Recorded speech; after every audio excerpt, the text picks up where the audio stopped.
Hey guys, in this video we're gonna talk about how you can unlink Epic Games account from Rockstar Social Club.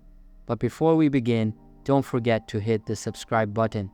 Alright, so let's get started. First of all, open any type of preferred browser on your PC and search for Rockstar support. A bunch of websites will be displayed.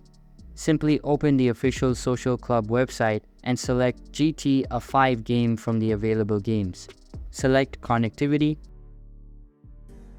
then click on the platform you use and this form will appear. Now enter your PSNID or your gamer tag and a description just like this. Once done, open the Epic Games app and take a screenshot. Then go to the account settings and take a screenshot. Once you have taken the screenshots, go to the website again and upload both of those screenshots. After that, submit the ticket and that's it. That's how you can unlink Epic Games account from Rockstar Social Club. So that's all for today's video. Hope you liked the video. Thanks.